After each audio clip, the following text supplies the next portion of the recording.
COP30 em debate, entendendo as COPs, as contribuições brasileiras, as conquistas e fracassos, os temas em debate e a participação popular.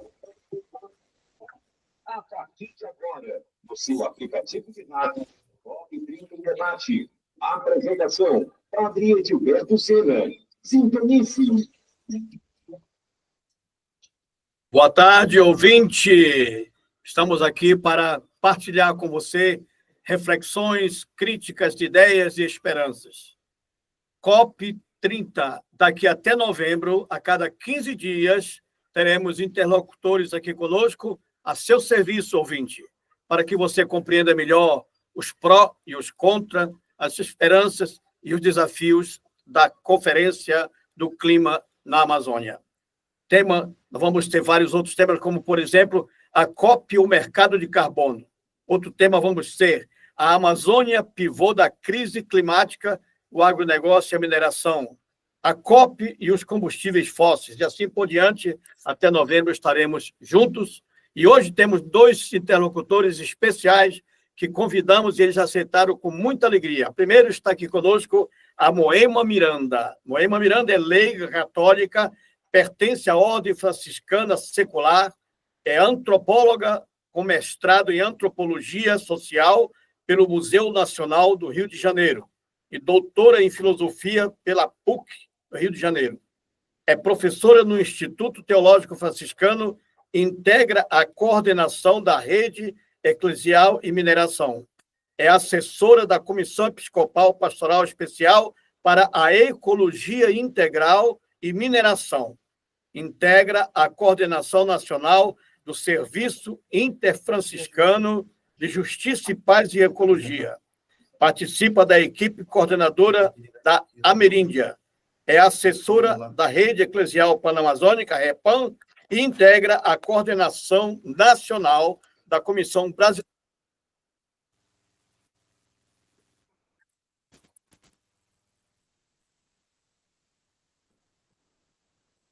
Parou de ouvir, né?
Dos quais 29 foram chamados Conferência das Partes sobre Mudança Climática. Dessas, a que ocorreu no Rio de Janeiro em 1992, chamada de ECO 92. Foi marcante para assumir compromisso com a adoção da Convenção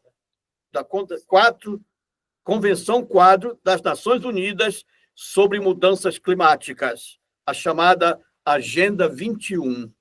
Outra importante conferência das partes das Nações Unidas aconteceu em 2015, em Paris. Conclusão feita por chefes de 195 países. O Acordo de Paris tem como principal objetivo, assim como o Protocolo de Quioto, de 1997, adotar medidas de redução de emissão de gases de efeito estufa. A partir de 2020, porém, já tendo como meta manter o aumento da temperatura do planeta abaixo de 2 graus centígrados. Em 2010, aconteceu outra conferência com decisões importantes em Nagoya, no Japão, onde foi decretado o chamado Fundo Verde para o Clima. Em 2022, aconteceu nova conferência das partes com decisão curiosa, buscando soluções com o tal mercado de carbono. Assim, tem sido com novas conferências em Glasgow em 2021, com o Pacto Climático, em Dubai, em Azerbaijão, COP29, para chegar agora na Amazônia, a COP30 em novembro próximo. Mas, ao mesmo tempo, a crise climática se intensifica e já beira uma catástrofe planetária. Agora vamos lá mais um detalhe. Além das conferências das partes sobre o clima, já aconteceram 16 conferências internacionais sobre a biodiversidade. A última foi na Colômbia, dos dias 21 de outubro a 1º de novembro de 2024. Representantes de mais de 190 países participaram, em Cali, na Colômbia. E essa conferência também não deu praticamente em nada, porque na hora de desembolsar, aí cada um segura o seu próprio bolso. Então, vocês dois estão agora convidados a nos dar a sua opinião. Afinal de contas, as conferências do clima são esperança ou são desafios ou até desânimo? Começando com a Moema. Comigo? Então tá. Boa tarde, Padre Edilberto. Muito boa tarde, Marcelo. Uma alegria estar com você e com o Padre Edilberto aqui nessa conversa. Parabéns por essa iniciativa. Eu acho que todo esse tema é um tema super, hiper, ultra complexo e é muito bacana que vocês estejam fazendo esses programas regulares, porque aí a gente vai também, né, vocês e quem acompanha com vocês, aprofundando, compreendendo, vendo o que não está muito claro. Então, o Padre Edilberto conta aí uma história longa, né? Uma história longa de tentativa de uma organização global que tente limitar o aquecimento do planeta. Então, acho que a primeira coisa é assim, desde os anos 80, mais ou menos, meio dos anos 80, ficou claro para a comunidade científica internacional que, embora o nosso planeta tivesse tido diferentes fases, tivesse sido muito quente, muito frio, é uma longuíssima história, 4,3 bilhões de anos do planeta Terra, diferentes ciclos, agora era, de fato, a ação humana, a gente chama de ação antrópica, ação dos seres humanos, ou de alguns seres humanos, que estava causando um aquecimento no conjunto do planeta, não só num lugar ou em outro, mas no conjunto do planeta. E que essa era uma mudança muito radical. Esse reconhecimento da mudança do planeta veio com o reconhecimento da ultrapassagem de várias outros limites planetários.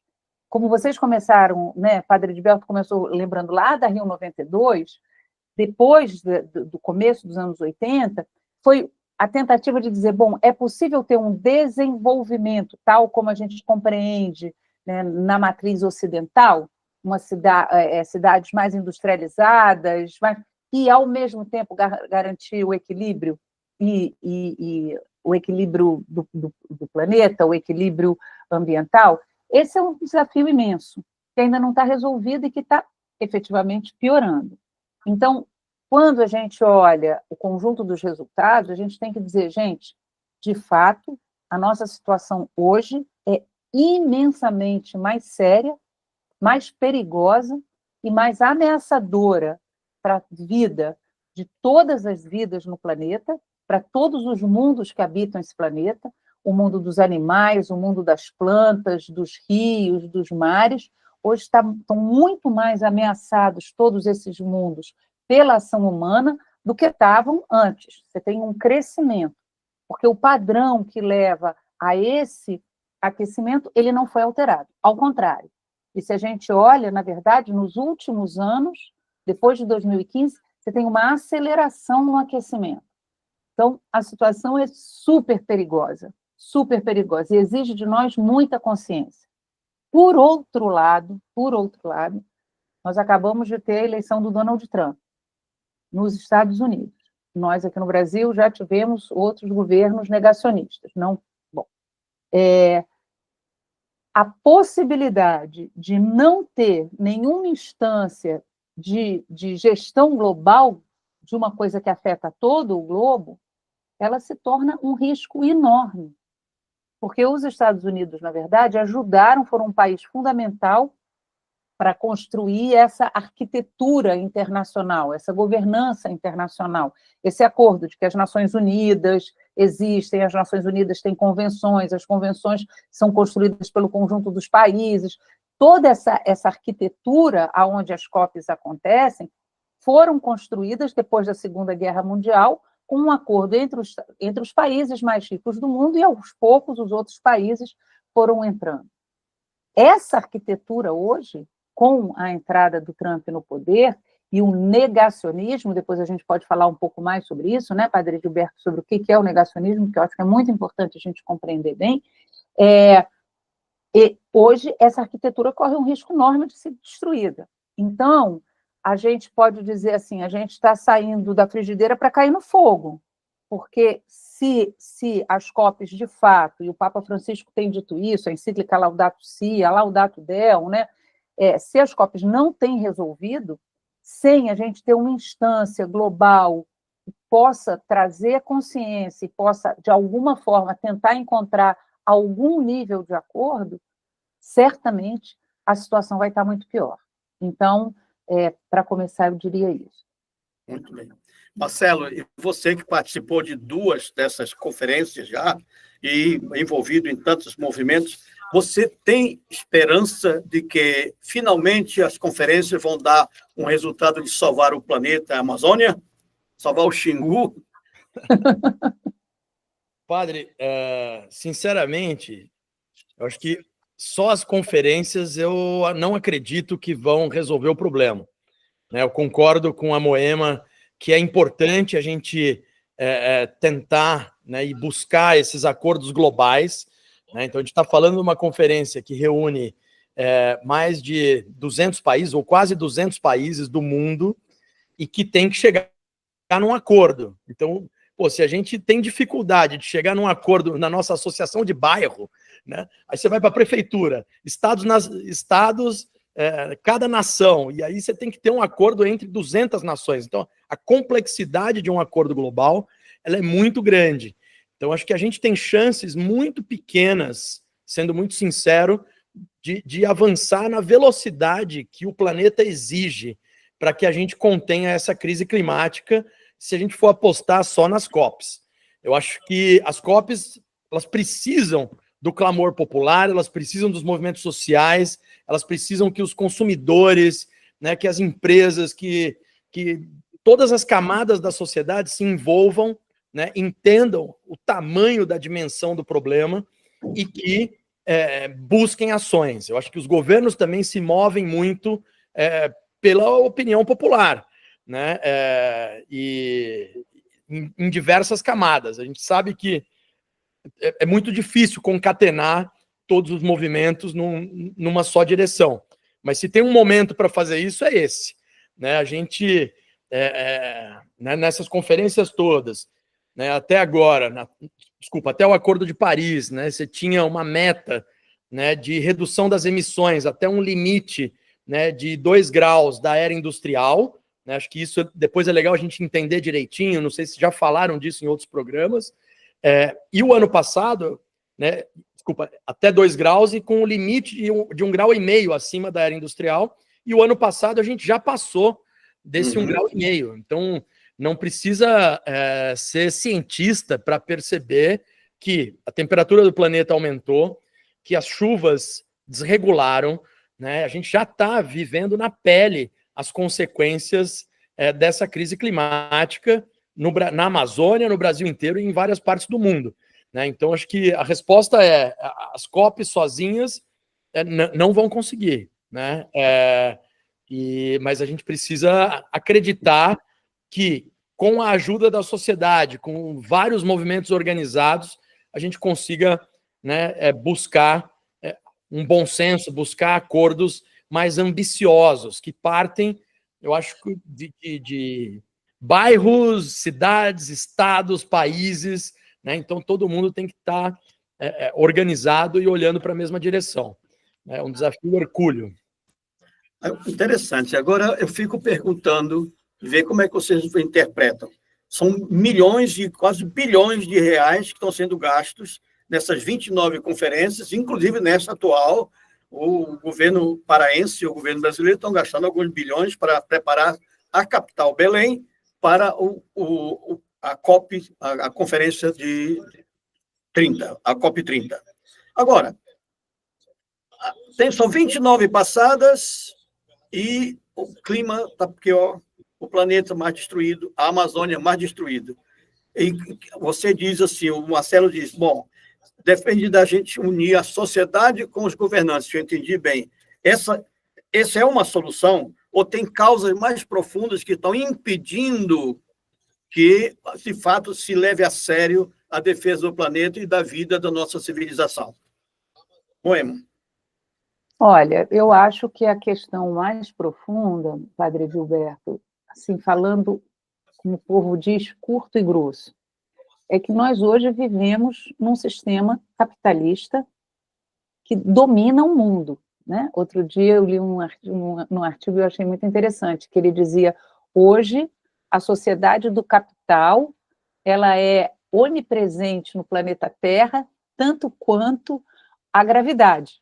Então, em qualquer lugar que a gente esteja, a gente está dominado por uma lógica, por um pensamento, por uma concepção que valoriza a acumulação de capital acima de qualquer outra coisa, né? Acima de qualquer outra coisa. Acima do bem comum, acima da segurança. A loucura, do meu ponto de vista, é que a gente está chegando num ponto em que nem os super, hiper, tetra bilionários vão se salvar se a Terra não tiver mais condições de habitabilidade. E o que a gente está fazendo hoje, por isso é tão difícil da gente compreender, é uma lógica suicidária, né? É uma lógica que, claro, vai matar primeiro os pobres, não tem nem dúvida. Vai matar primeiro os peixes, os passarinhos, as lagartas, as baleias, não tem nem dúvida. Já está matando, né? Já há tempos, né? Há tempos, né? Vai matar as abelhas, vai matar o jacarandá, vai matar a samaúma, vai. Os muito ricos vão se livrar, eles vão andar com bolsa Louis Vuitton em Marte, vai dar para eles fazerem isso, né? Então, eu acho que eles estão entrando numa lógica de que vai ser possível uma espécie de transhumanismo, uma coisa que não seja, né, quase humana, e que uma parte imensa do mundo de muitos povos, não são mais necessários para eles, né? Nós hoje temos uma situação dramática no mundo, como disse o Bernard Sanders outro dia, o país mais rico do mundo, os Estados Unidos, está invertendo o que era a lógica dos pais fundadores, que era o governo do povo, pelo povo e para o povo, do governo dos bilionários, pelos bilionários e para os bilionários, né? Então, a gente, de fato, nos últimos anos, nesses anos que a gente teve um aumento, como o Marcelo falou, um aumento enorme do aquecimento, a gente também teve um aumento enorme da concentração de renda. Essas pessoas hoje são pessoas mais ricas do que qualquer outro momento da história da humanidade foi possível. Agora, eu diria duas coisas. Estamos aqui falando com o Padre Gilberto, eu também sou católica. Galera, quem hoje destrói o mundo são os ateus comunistas? Eu acho que não. Esses bilionários, eles são o quê? São cristãos. Então, tem uma questão importante para nós, para a gente refletir sobre isso. Segunda coisa, essas pessoas são pessoas que passaram pela escola, que estudaram.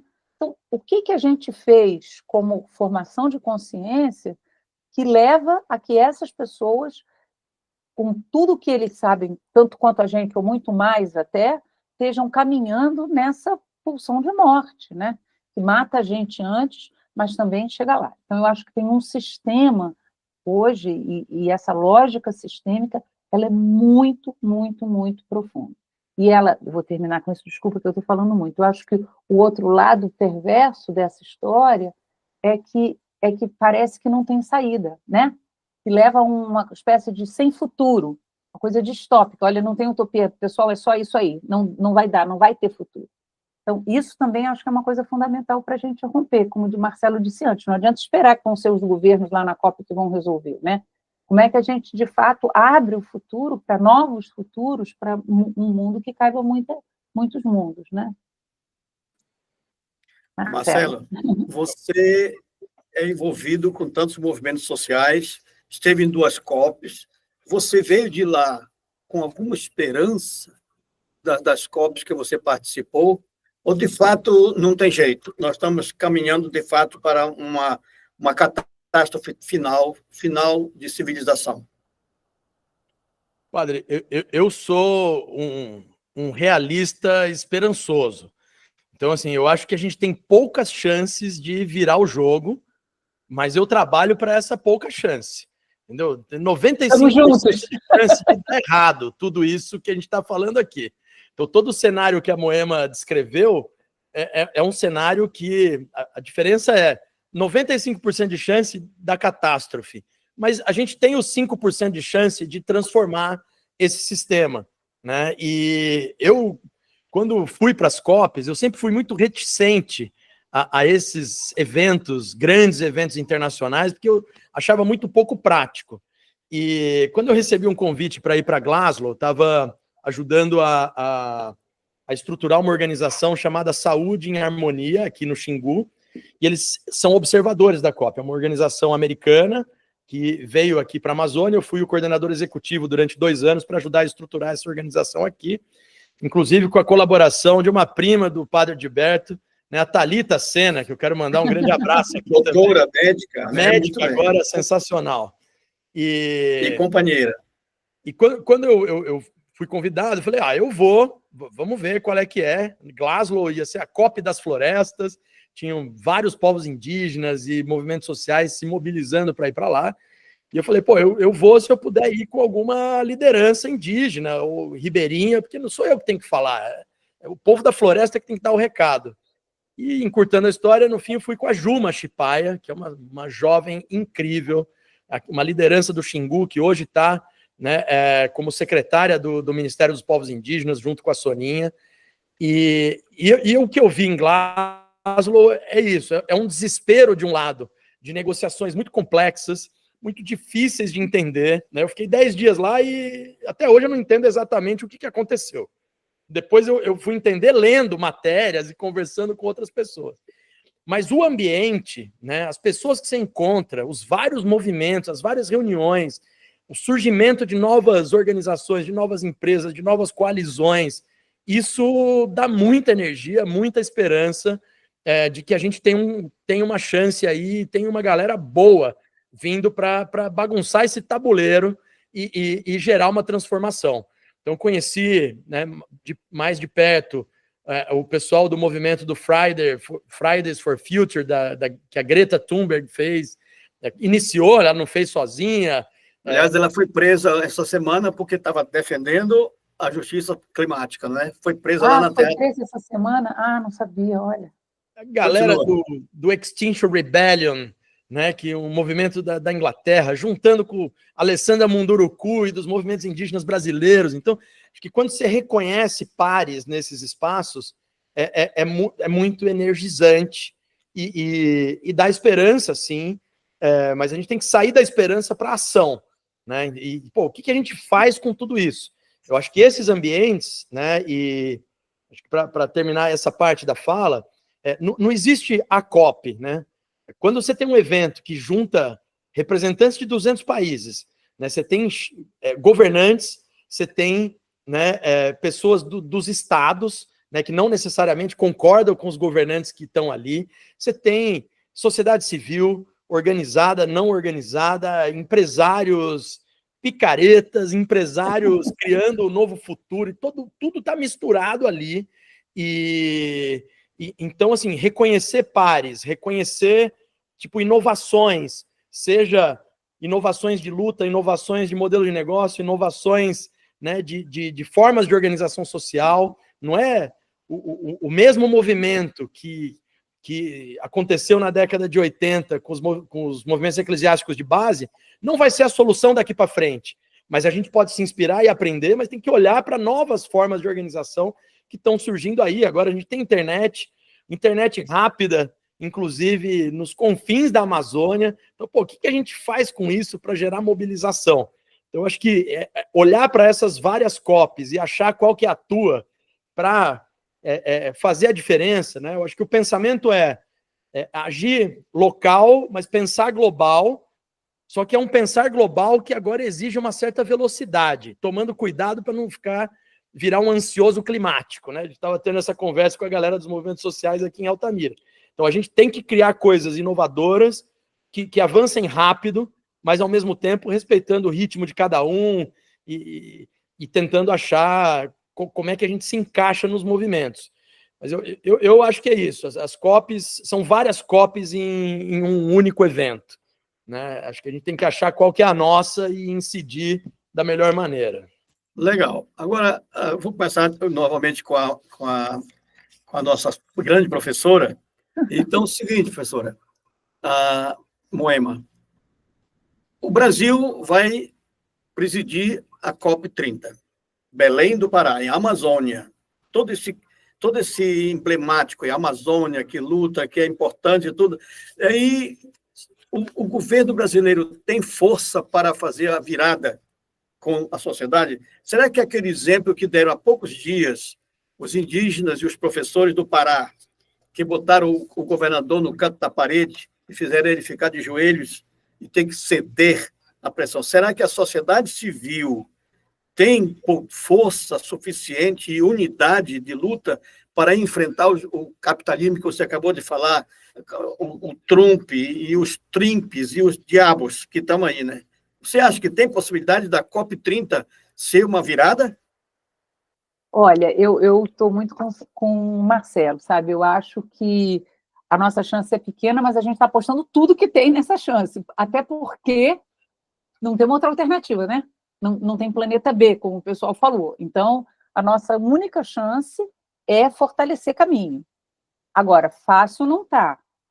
E eu acho que tem uma coisa que é muito complicada, é porque muitas vezes a gente separa o que é a nossa luta para salvar o planeta, ou o nome que a gente queira dar para isso, dos momentos em que a gente está fazendo campanha eleitoral e escolhendo nossos governantes.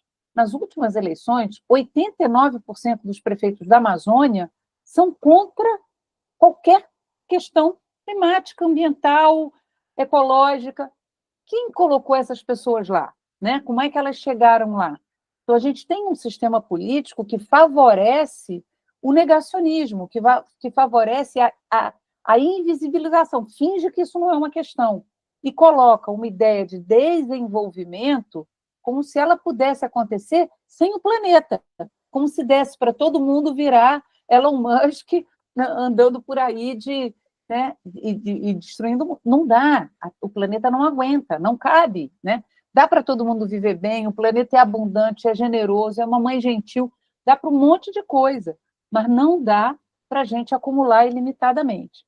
Então, os governos da Amazônia hoje, a gente no Brasil hoje, tem governos negacionistas que foram eleitos, né? Que foram eleitos num sistema complexo, como a gente está dizendo. Por outro lado, do ponto de vista do governo federal, a gente tem uma composição muito complicada também, e muito complexa, porque a gente tem um nível de desenvolvimentismo no governo que a gente está vendo aí, né? A possibilidade de extrair petróleo na foz do Amazonas. Uma coisa que é tão fora, é tão louca, é tão absurda de você pensar, e, ao mesmo tempo, você tem movimentos sociais que ficam achando, bom, essa riqueza, bota 500 aspas aí, é que vai nos salvar.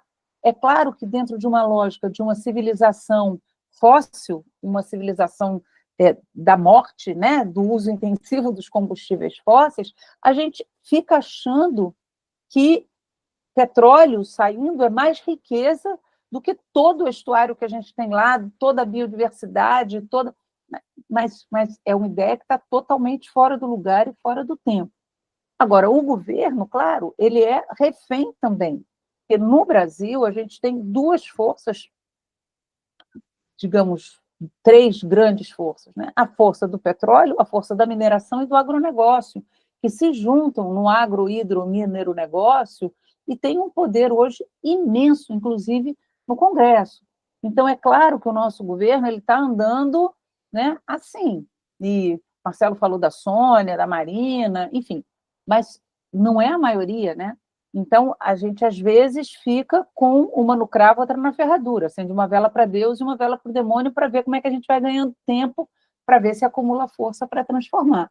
Então, as condições em que a COP vai acontecer são condições num mar de contradições, né? Condições cheias de diversidade, de contradição mesmo, e é nesse mar que a gente tem que aprender. Por isso que eu disse no começo que eu acho muito legal vocês fazerem esses programas daqui até lá, porque são muitos aspectos, né? E não tem uma resposta simples, nem uma resposta óbvia. Mesmo os movimentos sociais, eles estão juntos, mas, ao mesmo tempo, eles precisam sustentar o governo, não é? Tem uma série de questões que a gente sabe que não tem uma resposta só e ela não é óbvia, né? Aí, Marcelo, completar, chegando no final do nosso programa, mas eu queria a sua opinião sobre...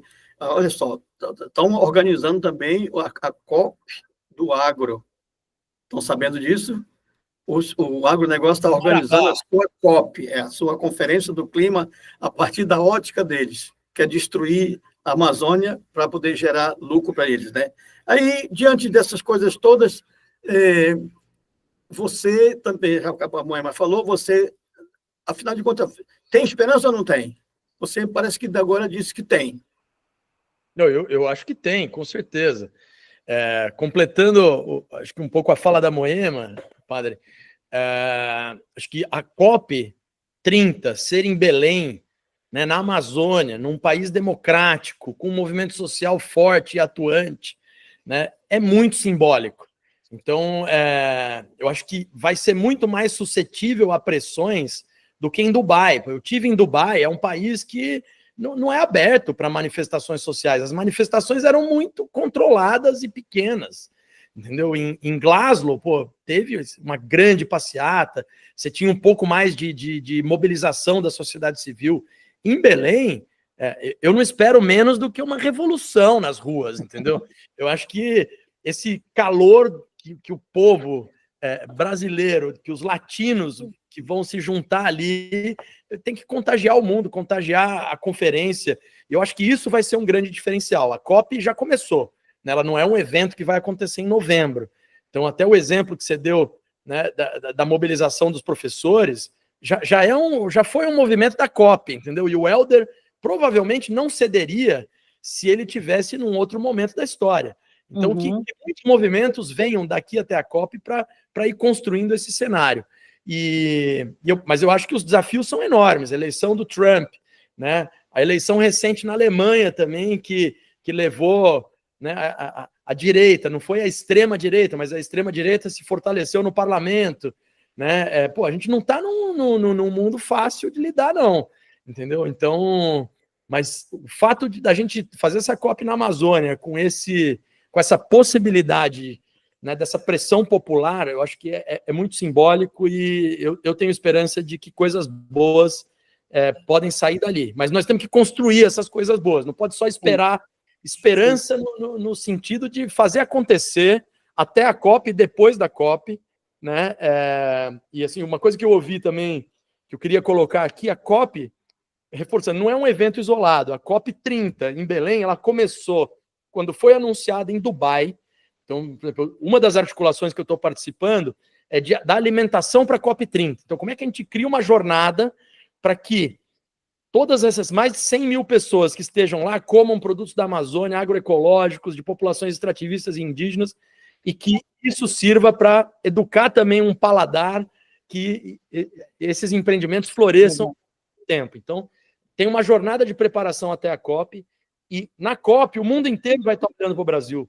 Então, a gente tem depois também mais alguns anos de trabalho para surfar essa onda, né, de pressão, de articulações que já estão sendo feitas e que vão se consolidar ali na COP, nacionais e internacionais, para garantir que, esses fundos de mitigação, de compensação, né, de adaptação climática realmente sejam comprometidos, que as metas dos países, as tais NDCs, né, as contribuições nacionalmente determinadas, sejam realmente ambiciosas no sentido de reduzir as emissões. E aí cada país vai ter que encarar as suas contradições, né? No Brasil, a professora Moema já trouxe essas contradições e E o Brasil vai ter que encarar isso, né? Não vai ser fácil, né, justificar a exploração do petróleo lá na foz do Amazonas nesse cenário, né? E, enfim, então temos todo esse contexto aí para trabalhar. Mas é isso, é um processo, tem esperança, mas a gente precisa se mexer, a gente precisa fazer alianças, a gente precisa sair da zona de conforto que a gente está, seja dentro do movimento social, dentro de uma empresa, dentro do governo. A gente precisa embaralhar mais o jogo, se abrir e embaralhar mais esse jogo. Acho que tem empresas preocupadas, tem fundos de investimento, eu tenho lidado um pouco com esse público agora, que estão querendo achar um caminho diferente desses fundos, né, que só visam a acumulação de capital. Então tem aí uma nova geração de fundos de impacto, fundos filantrópicos investindo em novos modelos de negócios, né? Então eu acho que tem muita coisa nova aí que a gente tem que olhar. Claro que tem muito greenwashing em cima dessas coisas, que a gente tem que sair fora, mas sim, tem bastante gente comprometida, muitas organizações tentando uma transformação real. Então a gente tem que se plugar, mas sair do nosso grupinho, entendeu? Acho que se puder dar um recado é esse. Vamos misturar mais os grupos e refazer alianças, fazer novas alianças, né? Porque a gente precisa disso. Aí, enquanto os cientistas estão dizendo que o relógio do planeta está nos últimos minutos para explodir, mas mesmo assim a Moema e o Marcelo estão dando algum sinal para você que nos acompanha através da rádio web da Rede Notícias da Amazônia, através do nosso Instagram, que nós podemos também contribuir para contrapor a destruição do planeta, construindo o planeta. E a COP30 pode ser isso também. Eu agradeço muito a vocês dois, a contribuição fantástica, e daqui a 15 dias teremos novo assunto com novos interlocutores. Muito grato. Deus abençoe a todos nós e a você, ouvinte. Paz e bem. Obrigada, pessoal. Paz e bem. Paz e bem. Grande abraço. Obrigado, padre. Obrigado aos ouvintes. Prazer estar com você, Moema. Prazer, Marcelo.